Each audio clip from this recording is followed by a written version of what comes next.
Next up, as Elaine just mentioned, while a majority of corn and soybeans seem to be growing as planned, over the last month, Nebraska producers have seen pockets of disastrous weather. We're currently about midway through the growing season, so Market Journal's Bill Dodd decided it would be a good idea to check in with Nebraska Extension's Rees to get a mid-season assessment on corn and soybean production and some tips on evaluating severe weather damage. So far this season, Nebraska's corn and soybean crops are doing well. However, there have been some locations in the Cornhusker State that have seen some weather-related damages. For those who have been impacted by these weather events, it's time to turn their focus toward recovery. Beyond hail damage and wind damage, Extension educator Jenny Rees tells me she's heard additional concerns among several soybean producers. The past couple weeks, we had quite a few questions regarding soybeans and just how slow they were on growing this year, at least in this part of the state. How slow they were on growing this year, getting canopy closure. And in no-till fields in particular for this part of the state, we noticed the ground was really hard. We didn't have the freeze thaw that we typically have with a winter because we had that deep snow layer. And even though it was cold outside, we didn't get the freeze thaw that we typically get. So that created some things regarding really hard soils. Soybean roots weren't really penetrating those hard soils. We also seen some herbicide carryover with some of our HPPD inhibitors in this part of the state anyway. And we talked about it today at the field day that maybe the freeze thaw also is a factor in why those herbicides didn't break down as much in the soybean fields, in spite of the fact that we had a lot of rain in March. So that was a good thing to think about too. Since the past couple of weeks, we were irrigating soybeans, which we typically don't recommend this early in the season for silt loam soils, but we were doing that to allow those roots to be able to move through that really hard layer in the soil. In some cases, hail damage doesn't necessarily mean the end to a season. Some producers who endured some earlier hail events have been pleased to notice many corn plants that had been stripped of their leaves are making a comeback. In any case, properly evaluating your crop after a weather event is critical. Even fairly severely stripped up leaves, we're seeing that new leaves are coming or they're coming out of the whorl and replacing those stripped up leaves. It's looking a lot better 10 days, 14 days post hail. So they should also be looking for bruising on those stalks and where it's occurring. I recommend even using a pocket knife and peeling back those layers and looking at how far that bruising is going into the stem to see if any bacterial rot is setting in. Also, where is the bruising occurring on that stem?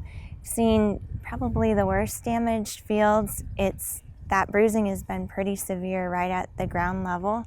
And so plants in those fields are already just breaking off at the ground, or you barely walk into those fields and barely touch plants and they're breaking off. So those are situations where they, depending on what happens with talking with their crop insurance adjuster and depending on how bad that damage was,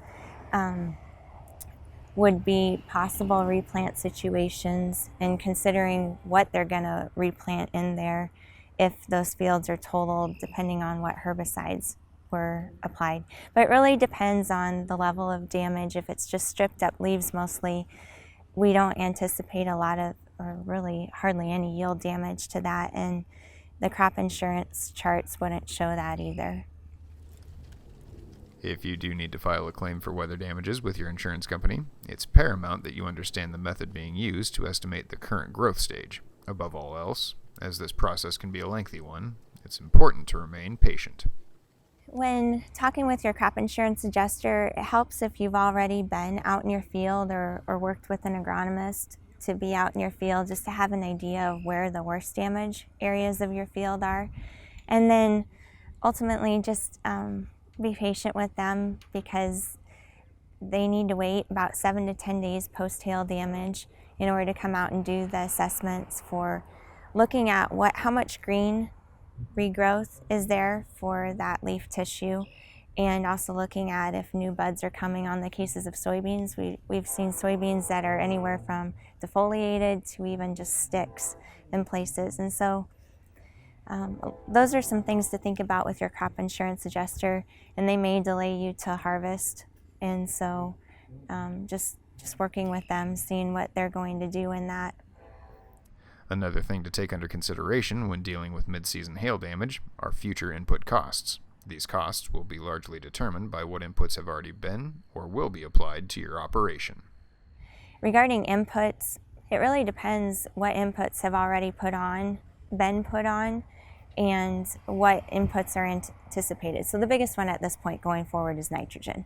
And so was most of that nitrogen put on pre-plant or early on in the season, or was the intention to kind of spoon feed it through the season? So that's something that growers can think about regarding an input. But other than that, the other main input is just thinking about the herbicide program if in the case they need to either replant or are thinking about a cover crop or something for weed control later.